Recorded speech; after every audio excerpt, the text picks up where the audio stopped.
Merry Meets, everyone.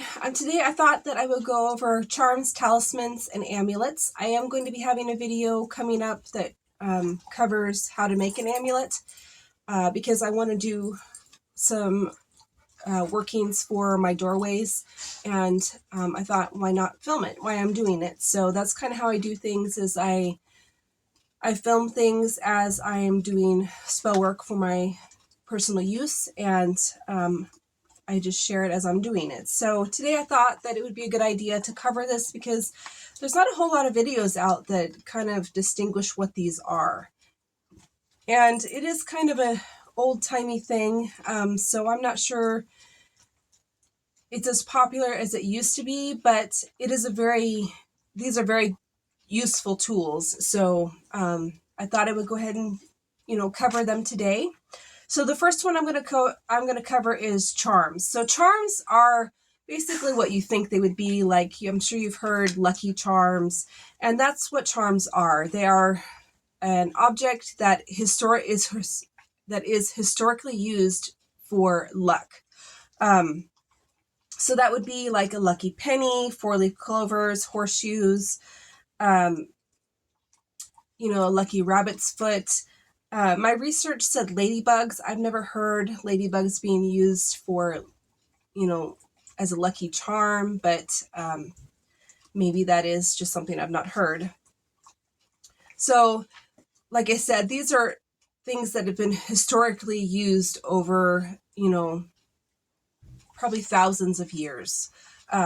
So you can draw those elements in to bring luck into your life, so if you have like a pendant that's, a four-leaf clover or a horseshoe, or you have an actual rabbit's foot, that you can, use the enchantment that is historically laid upon those things. So talismans are anything that you have enchanted to attract something to you. So it's strictly an item that you've enchanted for a specific intention. It can be any intention. So it can be any item that you've enchanted to attract something to you. It could be a necklace. It could be, a trinket box. It could be anything, and that's kind of where manifestation boxes come from. Is they're essentially talismans that are drawing things to you.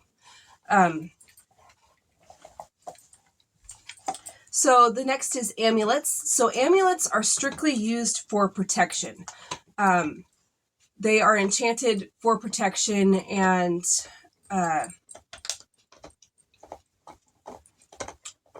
initially just to repel negativity as well, but any type of protection. So they are an item that you are enchanting specifically for protection. So that is what I'm going to be doing in the next video. Is I found these little horseshoe pentagrams, I guess they're called, because they're not exactly a pentacle, at Hobby Lobby on clearance. I think I paid a couple bucks a piece for them, but I thought that would be, a really nice way of adding and, turning this into an amulet and putting them above my doors, because the sachets that are above my doors have expired, so I need to replace them. And I came across these, and it just instantly hit me that, this would be a really great idea, because whether the star is in a circle or not, it still means the same thing to me. All stars mean, the elements and spirit and all of that. So that's how I use stars in my personal practice. I use stars and pinnacles the same way. But it's in a horseshoe already, so that's already got the charm effect to it, as in, for good luck and all of that. And I'm going to turn these into amulets to hang above my door. And another thing is, these are kind of inconspicuous. We don't really advertise that we are a pagan family. We have hidden things, in plain sight.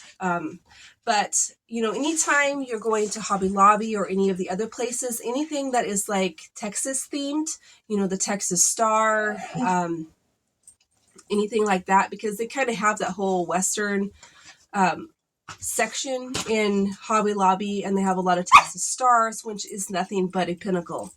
You know, I have one up here that I got at Hobby Lobby too. So this is one I got at Hobby Lobby a while back. So it is a Texas Star. And like I said, the Texas Star is nothing but a pinnacle. I'm sure it's supposed to be, you know, similar to like a Sheriff Star or something like that.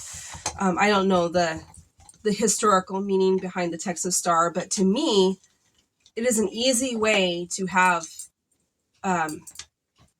my pinnacles and my witchcraft be out in the open and not really be noticed too much. This hangs right in my living room, and you know, we've had lots of, you know, anybody who comes in doesn't even think anything of it because my daughter used to live in Texas. And, you know, so nobody really thinks anything of it. And I thought that these would be a great little way of hanging above my doors. Sorry about that. The dog, they're being crazy today and it's driving me nuts. Anyway, to hang above the doors and turn these into amulets. So now that I went on a big tangent about that, I'm going to go ahead and let you guys go, and I'll see you next time. Blessed be.